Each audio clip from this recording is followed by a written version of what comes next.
Hey y'all, it's Laura, and welcome back to a new series called Budget Scrapbooking. And the way this series is going to work is we're going to explore some low-cost options for scrapbooking. And for me, that means picking a 12 by 12 paper pad. I'm going to be using this one, which is Paige Evans Whimsical, because it has a lot of icons, a nice bright open color scheme, and cut aparts in the paper pad. Now, what are we going to be doing? We're going to be making some DIY embellishments from this paper pad and then scrapping with them. So putting together a small kit and then creating 4 to 5 layouts with that kit. And let's head over to the desk to see what we're going to be working on today.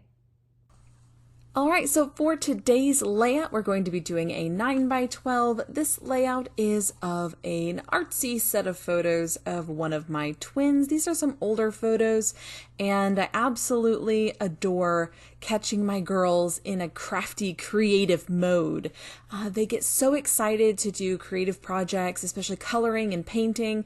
And so with the theme of whimsical being very creative and kind of painting heavy, I thought it would be perfect to scrap particularly photos of those creative moments that my girls have. Now this will be a 9 by 12 layout because of course I do all of their layouts in 9 by 12. That way their albums are a little bit more accessible for them.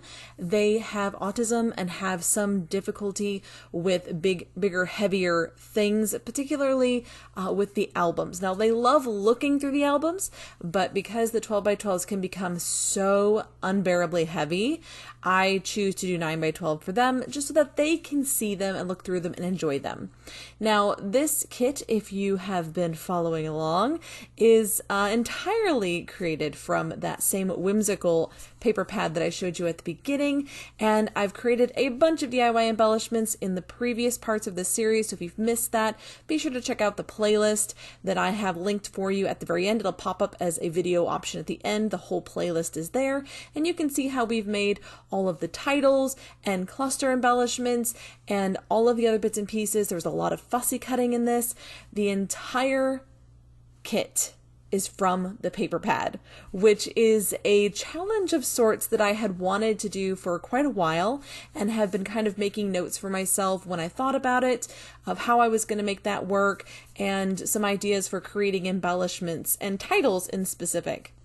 Now for this layout, we're going to have a pattern paper background, and I've taken one of the pre-made frames that I did in our earlier series and added it to this striped pattern paper.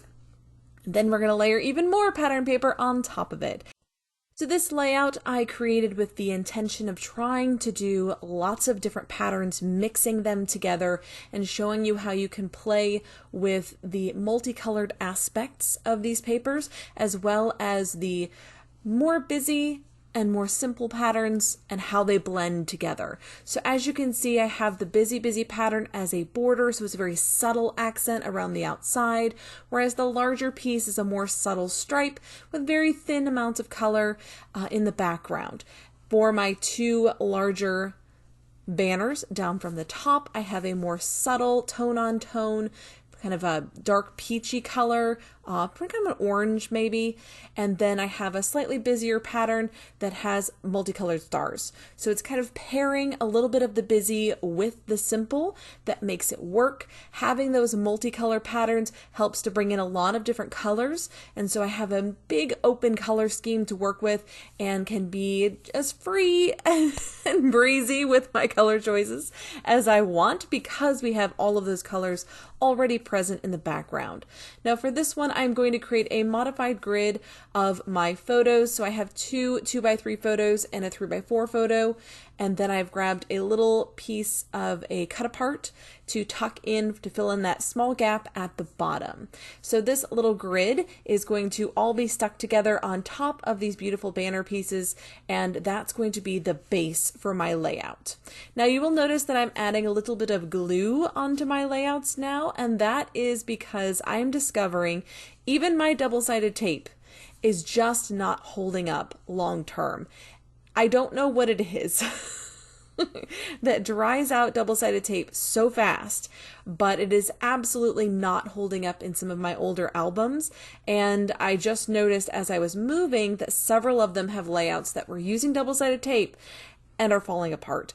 And so I'm absolutely horrified at the idea of, after just a few years, even, these aren't even super old, just a few years, and these layouts are falling apart already. So I have been adding some glue, just a little bit, with my tonic glue pen. And so really it's just kind of a slight tracing of glue that will help to keep those papers and the photos together. And I do like the tonic glue pen for that because it's very subtle, very light.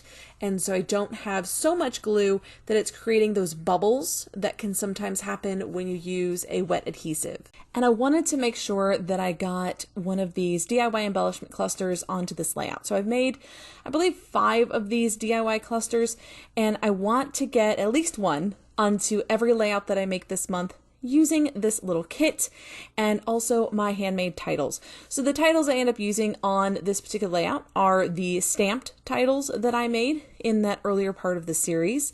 And it's kind of a combination of words here. So I have lovely and girl, but there's also a nice little sentiment on the actual cluster itself that I think says sunshine.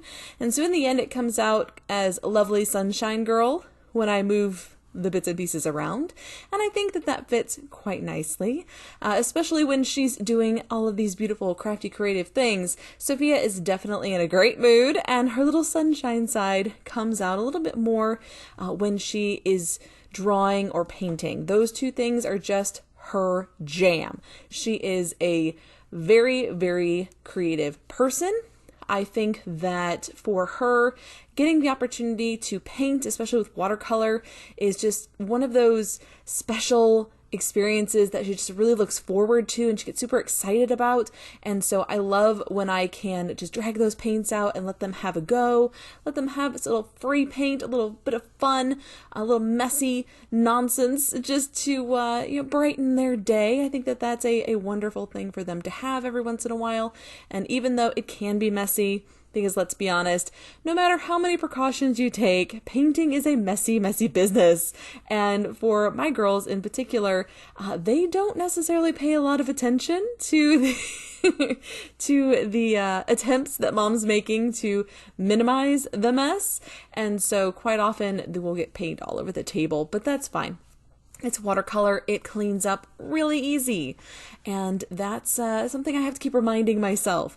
You have to let your kids make a mess every once in a while, as long as you can also kind of finish that process by cleaning it up. So as they understand that it's okay if a mess happens, it's okay if we make mistakes, but we just have to work to clean them up. There's no reason to throw big tantrums, have a big fight over it.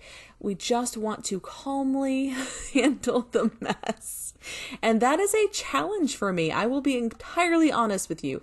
It is a challenge for me sometimes to let my kids make a mess, because my gut instinct, that part of me that was brought up in a house by a mom who was fastidious and who loves her house to be immaculate at all times. It's very difficult for me to allow that mess to happen sometimes, particularly when it's things like paint, or when it's things like, food got spilled, and it's having to take a breath and make yourself recenter, breathe, let it go. It's okay. It can be cleaned up. There's no permanent damage by a little bit of watercolor. There's no permanent damage. If a plate spills, we can clean it up. It's fine. And it's having to kind of bring myself down into that calmer space that can be so tricky. And I think that that's something that as parents, we really have to work hard on doing, because kids are watching us and they are watching our reactions. Even if they're not your kids, even if it's your nieces and nephews or grandkids and you're watching them, you're spending time with them, they are watching your reactions, and quite often their response is gauged largely on your reaction. And so that's something I try to keep in mind quite a lot, especially with my twins. Now, for this lovely layout, I thought we'd keep the embellishing fairly simple. I've done a cluster of florals on the left side. Those are fussy cut from some of the patterned papers.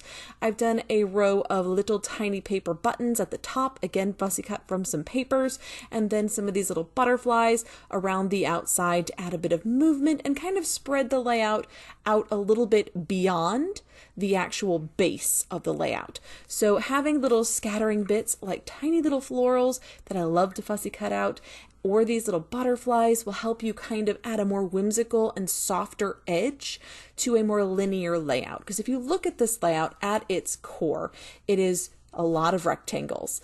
And because of that, it has a very structured, linear look. And I love that. I really prefer that, but then I use these florals and butterflies and softer rounded things, like even the title at the bottom. The font is soft and scripted or very, very rounded, and that helps to soften the look of that heavy linear base. So that's a quick tip for you. If you feel like your layouts are a little too blocky, try to soften them with some florals or just some rounded shapes to help bring out that more whimsical side to them.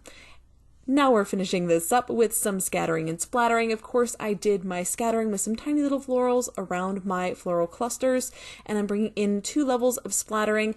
I'm trying to use this kind of copper colored Nuvo, but it's not working terribly well.